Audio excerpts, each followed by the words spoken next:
Hey, sweet friends, I'm so excited to share Chapter 8 of Runaway Ralph with you today. It's titled, Ralph Strikes a Bargain. Lana was the one who discovered that Ralph was missing. The morning after Ralph's escape, she came running ahead of Aunt Jill to the craft shop. She stopped short when she looked through the screen door and saw the litter of nails, seeds, and plastic thrown about the work table and on the floor. "Aunt Jill! Aunt Jill!" she shrieked, even though Aunt Jill was directly behind her. "Burglars have been here, and somebody stole Garth's mouse!" Ralph crouched out of sight behind a fluff of dust in the angle where the brace joined the studding. He heard campers coming. "Garth! Garth!" called Lana. "Your mouse is gone! Somebody stole your mouse!" "Hey, look at the mess," said Pete. "The mouse cage is all bent," observed Garth. "A thief wouldn't have to bend the cage to open it." Take a look at where Ralph is hiding. "First a watch, now a mouse," said another camper. "A thief in our midst!" cried Lana, eager for excitement and mystery. "All right, boys and girls, let's pick up the nails and seeds and roll up the plastic." Aunt Jill's voice was calm. This crisis was not the first she had met at Happy Acres, nor would it be the last. Then Ralph heard Garth's voice saying, "Look at that hole in the screen door. It's big enough for a cat to squeeze through." "Good thinking, Garth," said Ralph to himself.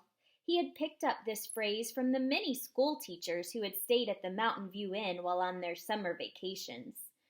"I'll bet Catso got my mouse," said Garth, adding sadly, "and he was such a good mouse, too." Ralph could not help being pleased by this compliment, and a little sad, too. Of course he was a good mouse. He had known that fact all along, but hearing himself spoken of in the past made him feel that the world would have been a sadder place without him. "Garth, you're a good detective," said Aunt Jill. "Catso must be the guilty one." "Aunt Jill, you don't think Catso ate the mouse, do you?" Lana was awed by the enormity of such a crime. "I hope not, for Garth's sake," said Aunt Jill. "What about my sake?" thought Ralph indignantly. "We'd better look around," said Aunt Jill. "Perhaps the mouse is hiding someplace." Instantly, a mouse hunt was organized. Butterfly nets were seized, jars and boxes moved, craft materials lifted. "Here, Mousie, Mousie," called Lana. "Here, Mousie, Mousie." As if I would come running, thought Ralph, huddled behind a dusty cobweb in the dark shadows. There he is. "I guess he's gone," said Garth at last.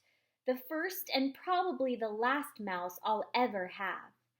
"Garth, I'm putting you in charge of repairing the hole," said Aunt Jill. "Get a piece of screen and some wire from Uncle Steve, and we'll make sure Catso won't come in here again. We wouldn't want him to annoy Chum." At that point, the fur along Ralph's spine began to tingle. "There's Catso now!" cried Lana. Ralph felt the slam of the screen door jar the building as Lana ran out. "Bad cat, Catso! Bad cat!" he heard her shout. The scolding did Ralph's heart good. Later that morning, after his riding lesson, Garth returned with a piece of screen and some wire to repair the hole. His work was frequently interrupted as campers left the craft shop and drifted off to other activities. When Aunt Jill left, Ralph came down from his hiding place in a series of leaps. Through the screen door, he watched Garth sitting on the step, weaving the wire patch to the screen with a piece of thin wire before he said, "Say, Garth, about my motorcycle." Startled, Garth looked up from his work. "You're alive!" His obvious pleasure was most gratifying to Ralph. "I thought Catso got you." "How come you believed Catso got me when you wouldn't believe Catso stole the watch?" demanded Ralph. I can run and jump, you know, and a watch can't." "It just isn't logical for a cat to steal a watch," Garth insisted. "If I show you where the watch is, will you believe me?" asked Ralph. With a look of interest, Garth set back on his heels. However, he said, "I don't want to have anything to do with that watch. I don't want to be seen near it, or people will start saying I took it again. Most everyone's forgotten about it, and I want to keep it that way." "You don't have to go near it," said Ralph. "Just watch me." Flattening himself, he squeezed under the screen door, jumped down the steps, and ran out into the bamboo leaves. Suddenly, all bamboo leaves looked alike. Which leaf was hiding the watch? Ralph did not know. He looked under one leaf and then the next.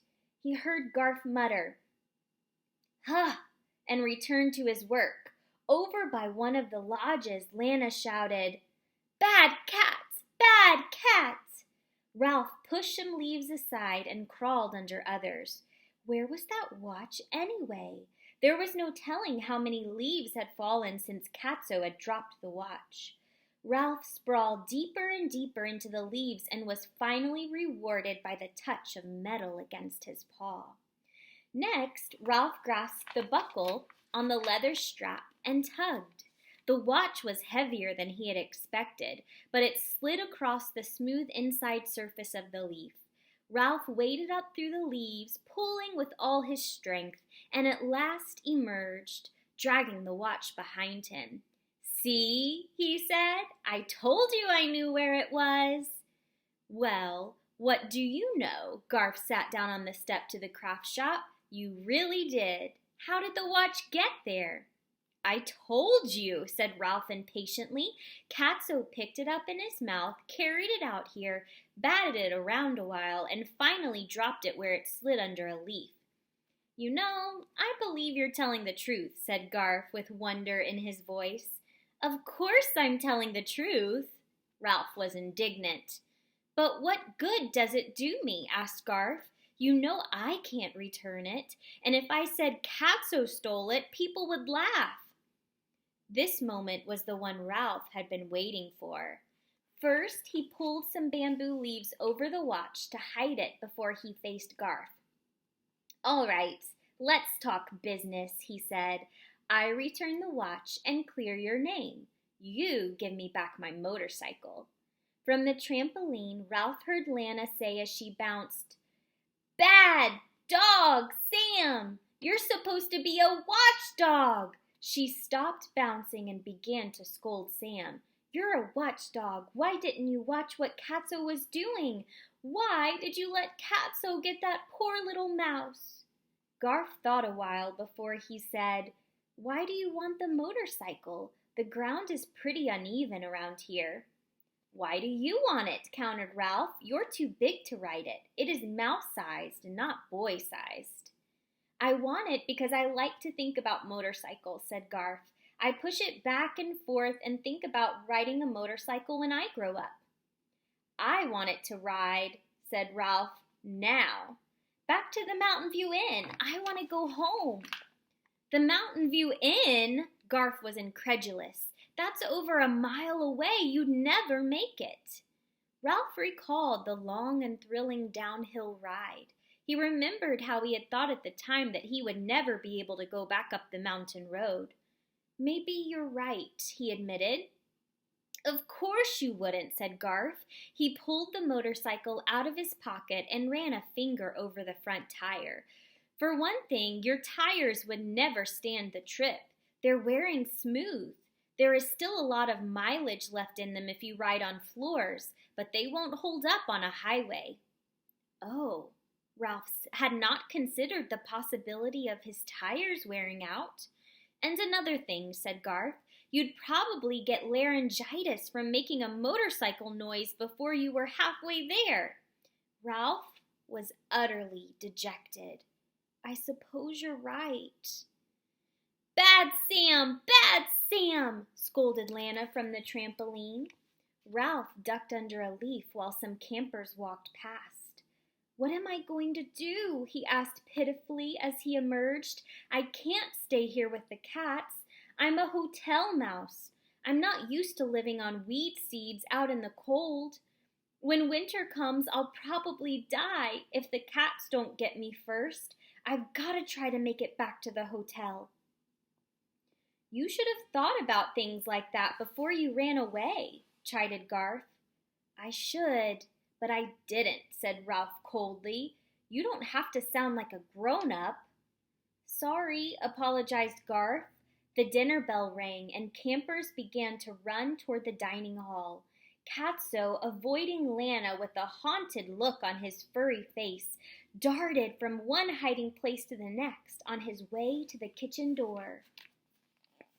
Take a look at poor Sam. Poor old Sam, so conscientious and anxious to please, padded dejectedly across the grass with his tail drooping. He had failed in his duty. Ralph did not have much time. "Do we have an agreement, or don't we?" he demanded of the boy. "I have a better idea," said Garth. "I'll take you back to the hotel myself when my family comes to get me. They'll be spending the night there before they come to pick me up the day after tomorrow. The camp doesn't serve us lunch on the day we leave, so I know we'll stop at the inn for lunch before we start for home. It's the only place around here. I could easily take you along in my pocket." This offer was more than Ralph had hoped for.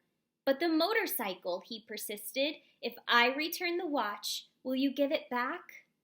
Ralph felt he would rather perish at Happy Acres Camp than return to the hotel without his motorcycle. "How will you return it?" Garth was curious. "You couldn't get it up on the shelf in the craft shop or up on a desk in the office." "I didn't say where I would return it," answered Ralph. "I said I would return it. I'll leave it somewhere where Karen is sure to find it." Garth thought this plan over. "But people might think I left it there." Ralph had an answer. "Not if I leave it someplace where the boys can't go."